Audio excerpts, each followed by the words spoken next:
So let's get right to it. At the very heart of power, there's this one pretty provocative rule. You have to court attention, no matter what it costs. In a world where everything is judged on appearances, being ignored is, well, it's like you don't even exist. Okay, so what does that even mean? It means that any kind of attention, even the bad kind, is a source of power. It's a pretty bold claim, right? So let's actually dig into how that works. Think of it this way. Attention is basically currency. Without it, your talents, your brilliant ideas, your very existence, they can just go completely unnoticed. And if they're unnoticed, they're unvalued. And that really hits the nail on the head, doesn't it? If you're not seen, you might as well not exist in the public's mind. So step one to gaining power is to make yourself absolutely impossible to ignore. The big question is, how? Well, one of the most effective, and yeah, definitely the most dramatic, ways is to manufacture a scandal. This is all about embracing controversy, creating an image that's just larger than life. And this all boils down to one key idea: notoriety. We're not talking about being liked here. We're talking about being known. Any attention, good or bad, can be spun into power. And a true master of this was the 19th century showman P.T. Barnum. I mean, just look at Barnum's pace here. It's absolutely relentless. He knew that attention was like a fire that needed constant fuel. So in 1836, he uses this wild rumor that his boss is a murderer just to pack the circus tent. A few years later, in 41, he hires a guy to just lay bricks on a sidewalk. Sounds nuts, right? But it worked. Thousands of people poured into his museum to figure out what was going on. Then came the Fiji mermaid in 42, this totally fake creature that started a nationwide debate. And by 1844, he's getting his performer, General Tom Thumb, a meeting with Queen Victoria herself. Every single stunt was more audacious than the last, and it kept his name on everyone's lips. And that quote, that was Barnum's whole philosophy in a nutshell. Get the crowd. It doesn't matter how. Because once you have their eyes, you have their wallets, and you've got a real foothold on power. And hey, don't think this is just about circus acts. Take a look at the rivalry between Thomas Edison and Nikola Tesla. This was a classic battle for the limelight. Edison, he was the ultimate showman. He put on these dazzling experiments and was always talking to the press about his next fantastic invention. He even refused to share a Nobel Prize just so Tesla wouldn't get the attention. Now Tesla, he may have been the more brilliant scientist, but Edison won the war for public attention, and because of that, a much bigger place in the history books. Okay, so scandal and big flashy shows, they obviously work. But what if that's just not your style? Is there another way? A more subtle, more seductive way to grab the world's attention? And that leads us to a completely different strategy, the allure of mystery. Instead of being the loudest person in the room, you become the most enigmatic. You make people watch you simply because they can't figure you out. So why is mystery so powerful? Well, think about it. We live in a world where it feels like everything is explained, everything is cataloged. So when someone or something comes along that we can't quite pin down, we're hooked. We have to solve the riddle. The absolute master of this was the dancer Mata Hari. Look, she wasn't some exotic princess. She was a Dutch woman named Margarita Zell. But she built this mysterious persona from the ground up. She told journalists all these different, conflicting stories about where she came from. Her famous Dance of the Veils was a masterclass in revealing just enough to get people excited, but never the whole story. By being vague, she let the public project all their fantasies onto her, and it turned a woman of pretty average talent into a global superstar. You know, this quote from the 17th century writer Baltasar Gracian just nails it. Mystery makes you seem larger than life, almost divine. But, and this is a big but, there's a huge risk involved here. Because playing with attention and mystery, it's like walking a tightrope. One wrong move and it can all come crashing down, spectacularly. Which brings us to a really crucial point. This whole game is about timing and knowing when to hold back. Sometimes trying to grab attention is the single worst move you can possibly make. Let's look at the cautionary tale of Lola Montez. Now, she was a master of attention herself, but she made one single fatal error. The scene, a packed London theater. Everyone's waiting for Queen Victoria.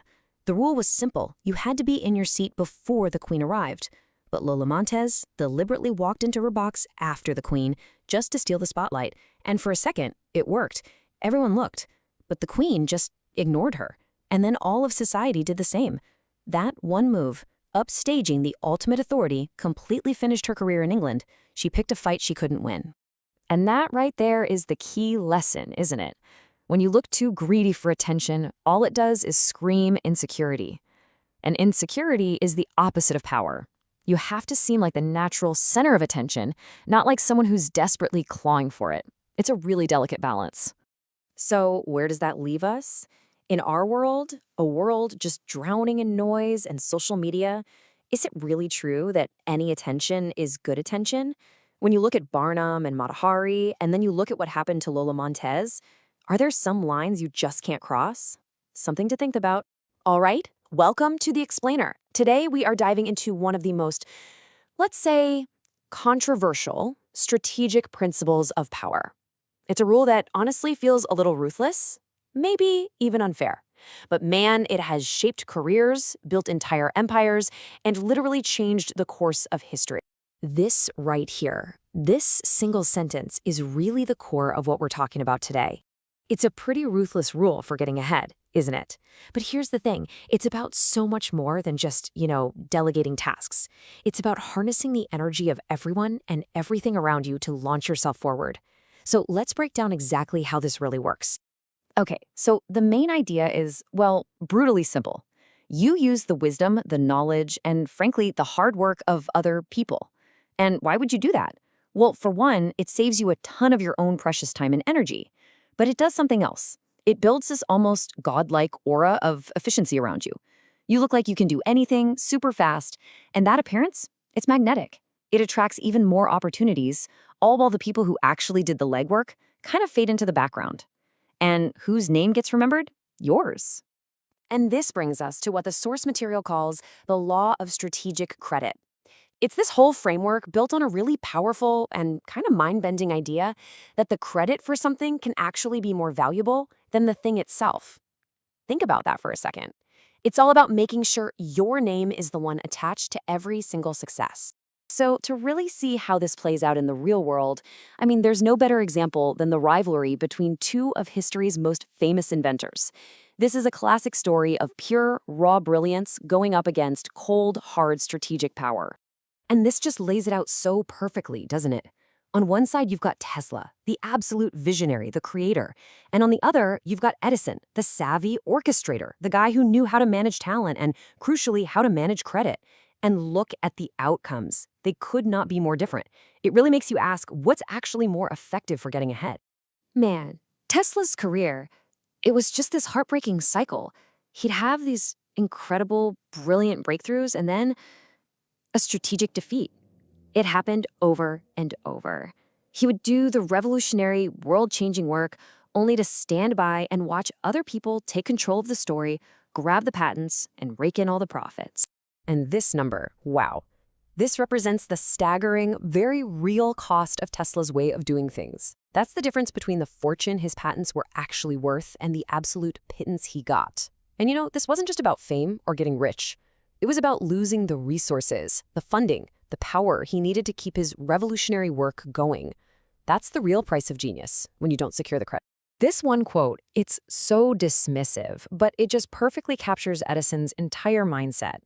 With this single line, he basically laid his whole strategy bare. See, he wasn't a scientist like Tesla, not at all. He was a businessman. He understood that it was a heck of a lot easier to just hire a mathematician than to actually become one. His genius wasn't in the lab. It was in orchestrating everybody else's work. Okay, so how do you turn this into a repeatable strategy? Well, the source material uses a really powerful metaphor, a vulture. Think about it. A vulture doesn't do the hunting itself, right? It thrives on the labor of others. It's a harsh image for sure, but it perfectly captures the ruthless essence of this law. The painter Peter Paul Rubens was an absolute master of this. He basically created an art factory. He had a whole studio of assistants, and each one was a specialist in something. Backgrounds, fabrics, you name it. They would do almost all the work. Then Rubens would sweep in, add the final, masterful touches, and of course his all-important signature. So to the outside world, he looked like a guy with superhuman talent and endless energy. And this brings up a really important question, one I want you to think about. Where is the line? When does clever management cross over into just outright stealing someone else's work? When does being an orchestrator become being an exploiter? But okay, it's not all about using the people around you right now. There's a less, let's say, parasitic way to apply this principle, and maybe a more noble one too. It's about tapping into the vast, incredible knowledge of the past. Think of it like this. All of human history is one giant library of wisdom. Isaac Newton famously said he was standing on the shoulders of giants. Shakespeare, he borrowed plots and characters from writers like Plutarch all the time. The smartest people, you see, they don't try to write every single book from scratch. No way. They read what's already there and they build on top of it. All right, now for the real masterstroke. Because the most sophisticated players in the game of power, they know that the real art isn't just about knowing when to take credit, it's about knowing when to give it away. But, and this is a huge but, here's the crucial warning. This whole strategy is incredibly dangerous if you're not already in a position of rock-solid authority. If you're still climbing the ladder, aggressively grabbing credit for other people's work is a fantastic way to make powerful enemies and have it all backfire big time. So that leaves you with a really clear strategic choice, as you can see here. And a fantastic example of this is Henry Kissinger's relationship with President Nixon. So Kissinger, he does all this painstaking, behind-the-scenes diplomatic work for the historic trip to China. But he was super careful to let Nixon take almost all of the public credit. And why? Because by giving credit to his boss, he made his own position stronger, he secured his own influence, he was playing the long game, and he played it masterfully. So ultimately, understanding this law leaves us with one final provocative question for you. In this massive jungle of power, of work, and ambition, what are you? Are you the hunter? The one being hunted? Or are you the vulture? It's a question that's not just about strategy, is it? It's about survival. It's about success in a world that, let's be honest, doesn't always reward the person who works the hardest, but often the one who knows how to manage the work. You know, when we think about what it means to be powerful, we usually picture someone taking bold, aggressive action. But what if the greatest control, what if it comes from doing the exact opposite? What if true mastery isn't about chasing, but about making your opponent chase you? Just think about your own life for a second. Do you ever feel like you're just reacting all day, responding to emails, putting out fires, dealing with other people's demands? It's totally exhausting, right? And it never feels like you're really in the driver's seat. Well, this explainer is all about how to flip that script. So, here's the secret, and it's deceptively simple. When you force the other person to act, you are the one in control. The whole goal is to make your opponent come to you, to get them to abandon their own plans. You lure them in, and then you strike. Suddenly, you're holding all the cards. A great way to think about this is what I call the honeyed bear trap. See, a bear that knows it's being hunted is ferocious, unpredictable, almost impossible to catch. A smart hunter isn't going to waste his energy on a dangerous chase. No, he just baits a trap with something the bear can't resist, and then he waits. Now, to see this principle in its most epic, most dramatic form, we have to look at the final downfall of one of the most aggressive leaders in all of history, Napoleon Bonaparte. So here's the whirlwind timeline. After his first big defeat, Napoleon gets exiled to the island of Elba. But not even a year later, boom, he escapes. He retakes France in this period we now call the 100 Days, and is then finally and permanently defeated at Waterloo. And let me tell you, the drama of his return was just mind-blowing. He slips past British ships in broad daylight, lands in France, and starts marching on Paris. The public goes absolutely wild. The army they send to arrest him? Nope, they join his cause instead. He literally retakes the throne without firing a single shot. It looked like the most brilliant comeback story ever told. An incredible story of triumph, right? But this is where we have to hit pause and ask the really critical question. Was this Napoleon's master plan in action? Or was he just walking into the most elaborate trap ever set? Turns out, the real puppet master behind this whole drama wasn't Napoleon at all. It was his own former foreign minister, a brilliant and unbelievably cunning guy named Talleyrand. So while Napoleon thought he was seizing his own destiny, Talleyrand was quietly pulling the strings to make sure this was his final, crushing defeat. Talleyrand's plan was pure genius. Okay, first, he publicly argues for a harsher exile for Napoleon, knowing full well he'd be ignored.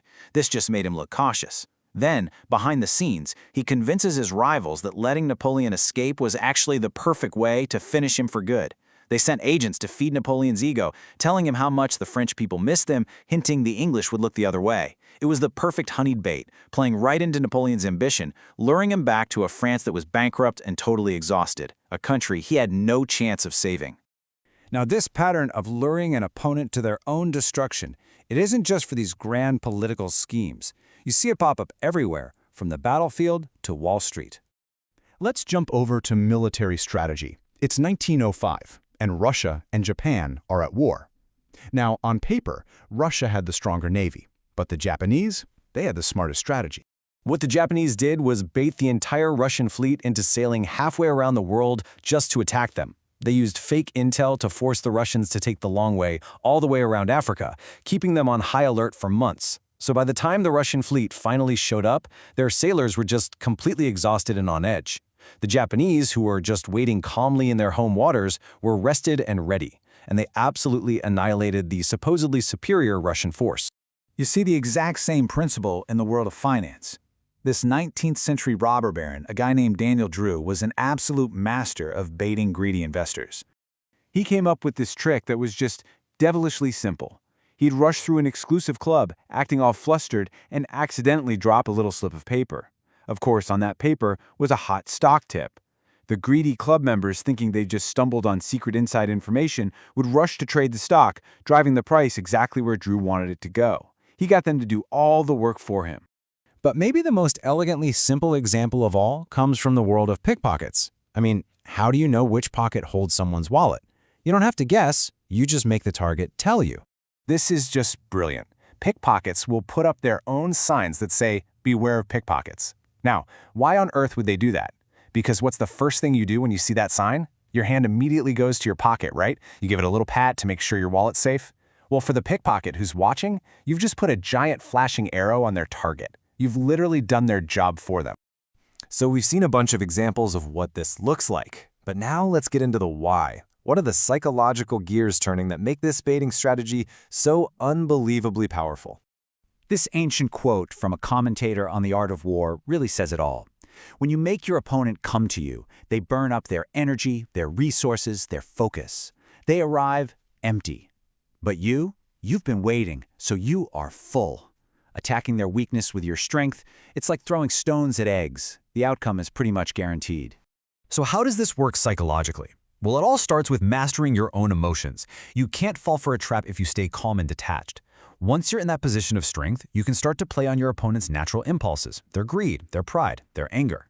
You're basically using their own emotional wiring against them. Then you lure them onto your territory, your home turf, forcing them to burn through their resources while you save yours. And here's the final, most critical piece of the puzzle. You have to create the illusion that they are the one in control. When someone thinks it was their idea, their defenses just drop and they walk right into the trap you set.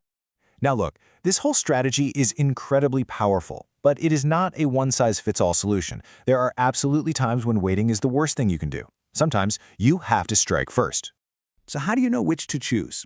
It's actually pretty simple.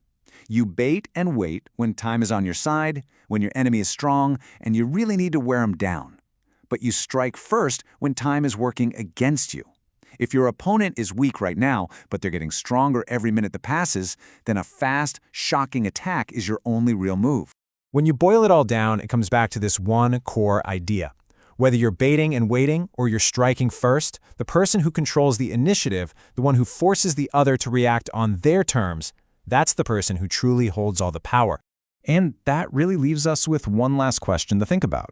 In your own world, your job, your negotiations, your everyday life, are you the one who's patiently setting the trap? Or are you the one who's rushing emotionally towards the honey? Are you the hunter? Or are you the hunted? You know that feeling, right? You're locked in a debate, you've got all the facts on your side, and you just know you're right. But what if I told you that winning that argument is actually one of the biggest mistakes you can make? Today, we're going to dive into this super counterintuitive idea, why it's almost always better to win through your actions and never through argument. See, the real problem isn't the argument itself, it's what happens after. Sure, you might get someone to say, okay, you're right, but all you've really done is bruise their ego. And that feeling, that resentment, that lasts way, way longer than any temporary point you just scored. And this gets to the heart of it. It's what's called a Pyrrhic victory. And it basically means you won the battle, but in the process, you've set yourself up to lose the entire war. You won the little debate, sure, but you may have just lost an ally, damaged a key relationship, or even created a brand new enemy. It's a win that costs you way more than you gain. To really see just how dangerous winning an argument can be, we've got to look at a story. And this is a true cautionary tale. It's about a brilliant expert who was 100% without a doubt correct, and he was killed for it. Seriously. Okay, so let's set the scene. The year is 1301 BC. We're in ancient Athens during a critical military siege. The guy in charge, a Roman consul named Mucianus, needs a battering ram, and he needs it fast. So he gives a very clear, very direct order to his top engineer. You see those two shipmasts over there? Send me the larger one. Simple enough, right? What could possibly go wrong? Well, here's where it all goes sideways. The engineer, being the expert, he knows the smaller mast is actually the better tool for the job. It's lighter, it's easier to move, it's going to be way more effective. His logic was flawless. But on the other side, you've got the consul's ego. And the consul wasn't hearing a logical recommendation. All he heard was, "You're wrong, I know better than you do, and my authority doesn't matter." And this is the fatal move. The engineer was so convinced that his superior logic would be recognized that he just straight up disobeys the order. He sends the smaller mast. He's probably thinking, hey, when the consul sees how much better this is, he's going to thank me. I'll probably get a promotion. He was banking on reason winning out over rank. But reason didn't matter, not one bit. Mucianus was enraged. When the engineer showed up to explain himself, Mucianus listened to his whole logical argument and then had him beaten to death with rods. The engineer won the technical argument about physics, but he lost his life, all because he completely misunderstood how power and pride actually work. So, wow, that's a pretty grim example of what not to do. So if arguing is so dangerous, how do you persuade someone without risking their wrath? Well, for that, let's turn to a true masterclass in silent persuasion from one of the greatest artists who ever lived. Okay, picture this. You're Michelangelo. You have just completed your absolute masterpiece, the Statue of David. It's perfect. But then your patron, the mayor of Florence, Piero Soderini, comes by for an inspection. He looks up at this magnificent work of art and says, "It's wonderful, but the nose is too big." Imagine that. How on earth do you tell the most powerful man in Florence he's wrong without offending him? This is where the genius kicks in. Michelangelo doesn't argue. He doesn't explain perspective. He just performs. He invites Soderini up onto the scaffolding for a closer look, grabs a chisel and, get this, secretly hides some marble dust in his hand. Then he puts on a show. He lightly taps his chisel near the nose, letting the dust fall, creating the perfect illusion that he's carving away without ever actually touching the stone. And the result? Soderini is thrilled. He says, "I like it better. You've made it come alive." He feels validated, smart, important. He thinks his feedback just improved this masterpiece. Michelangelo proved his point that the nose was perfect by creating a demonstration that allowed his boss to save face. No argument, no offense, and the masterpiece was preserved. Brilliant. Okay, so these two stories are just perfect examples, right? One ends in tragedy, the other in triumph. It all begs the question, what is the deep psychology here? Why is demonstration just so much more powerful than explanation? It really boils down to this. Words are cheap. We're all naturally a little skeptical of them because we know people will say anything to win a debate. But an action, a demonstration, that feels like tangible proof right there in front of us. It completely bypasses our defensive brain. I mean, you can argue with someone's opinion all day long, but you can't really argue with what you see with your own two eyes. Let's use another quick example. Imagine you're the famous architect Sir Christopher Wren. You've designed a beautiful town hall, but the mayor is terrified the second floor is going to collapse on his office. He demands you add 2 big support columns. You, the expert, know they're completely unnecessary. So what do? You don't argue with him, you just build the columns. And here's the genius part. Wren built the columns the mayor wanted, but he had them stopped just short of the ceiling. They weren't actually holding anything up. The mayor got the visual reassurance he needed to feel safe, and Wren knew that history would show his design was perfectly sound. Both men got what they wanted, and not a single argument was needed. But maybe the most visceral, most powerful example of demonstration comes from Soviet leader Nikita Khrushchev. He was giving a big speech denouncing all of Stalin's crimes when a heckler from the crowd shouted this incredibly bold question, basically calling him out for being complicit. Now, Khrushchev could have launched into a long defensive argument, but instead, he did something far more powerful. He just stopped and roared back into the silent hall, Who said that? And a tense, terrifying silence just fell over the room. Nobody moved. Nobody dared to identify themselves. And after letting that fear just hang in the air, Khrushchev said quietly, "Now you know why I didn't stop him." In that moment, he made everyone in that room feel the bone-chilling fear of speaking up under a dictator. He demonstrated the answer instead of explaining it. Unforgettable.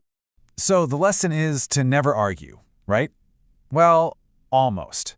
There is one fascinating exception to this rule, a very specific situation where a passionate verbal argument is exactly the right move. So when is the right time to argue? It's when you're trying to hide something.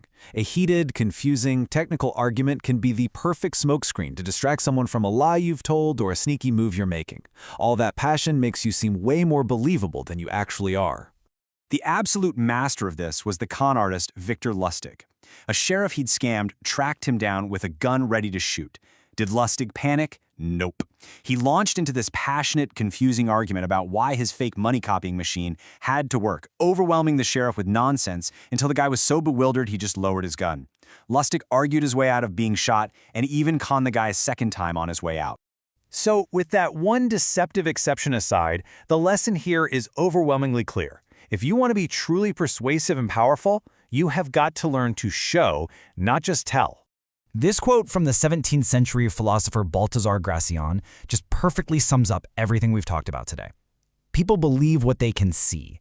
A visual demonstration, a tangible action, it just cuts through all the noise and lands with an authority that words can never, ever match. And that leaves us with a challenge for you. Think about the next time you feel that urge to win a debate, to prove someone wrong with your words. Just pause for a moment and ask yourself this one simple question. How could you, like Michelangelo or Khrushchev, find a way to make them see the truth, instead of just trying to make them hear it? The answer could change everything. All right, let's dive into a law of human interaction that's, well, it's powerful and maybe even a little dangerous. We're talking about the idea that the people you spend your time with can fundamentally change your life, for better and sometimes for much, much worse. So let me just ask you a question. A simple one. Can you catch an emotion? I mean, we all know you can catch a cold, right? But what about someone's bad mood? Or, and this is where it gets really interesting, what if you could catch their bad luck? Wow, you can die from someone else's misery?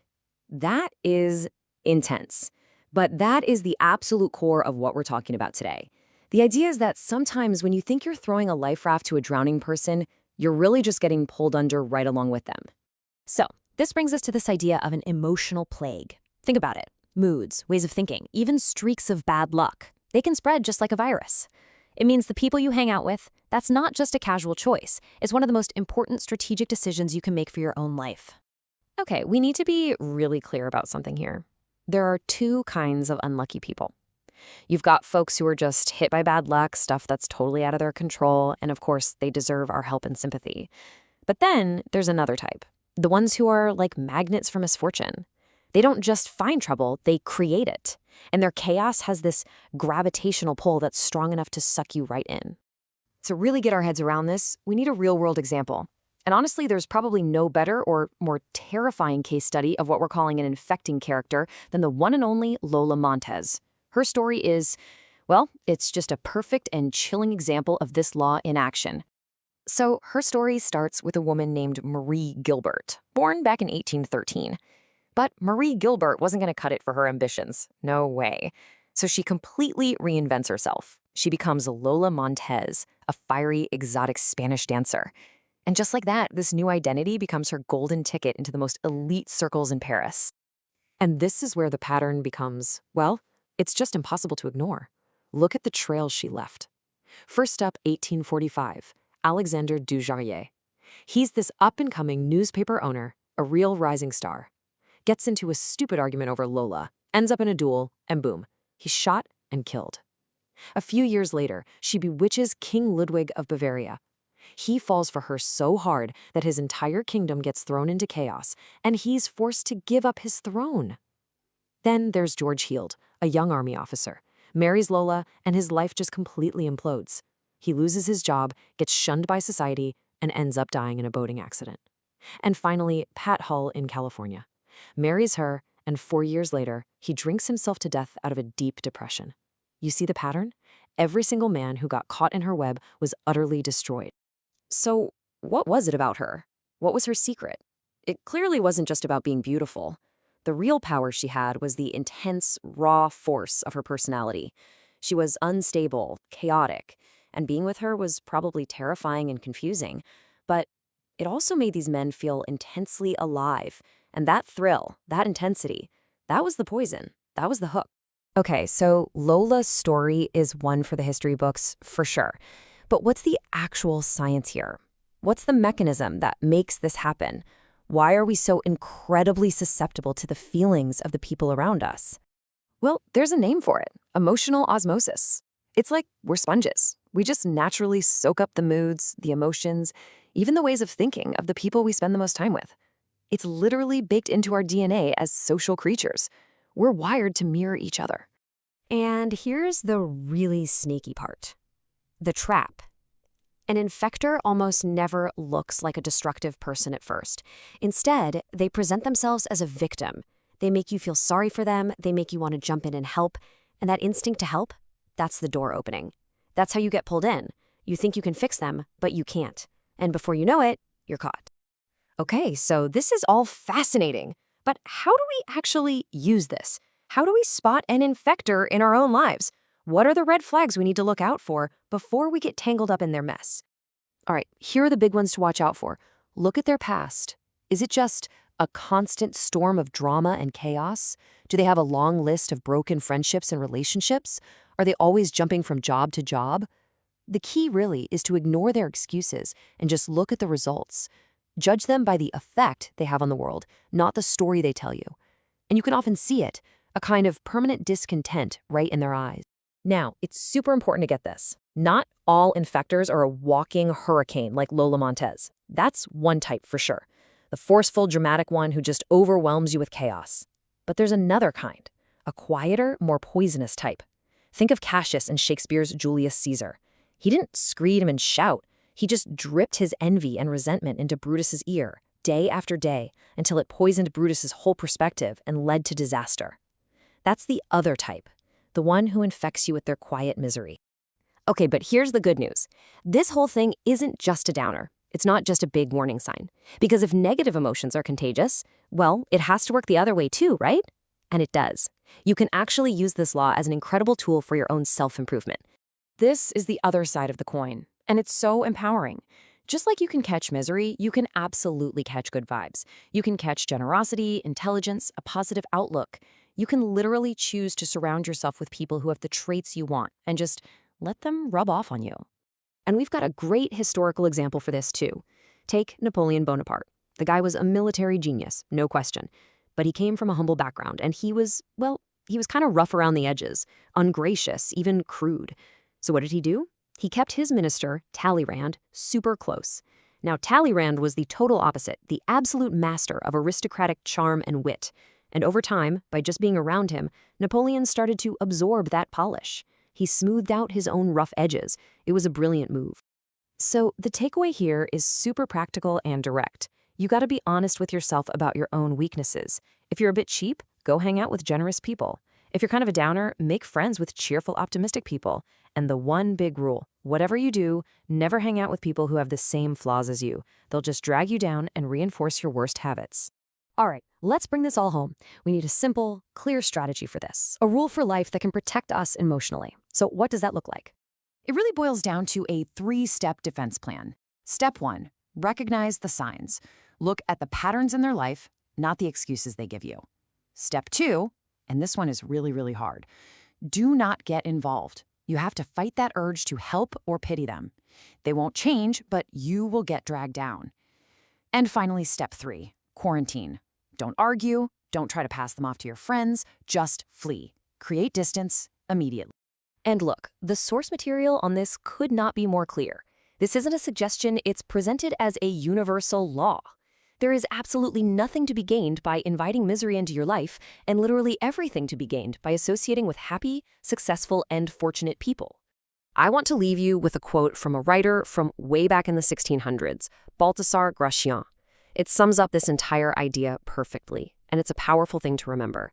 Do not die of another's misery.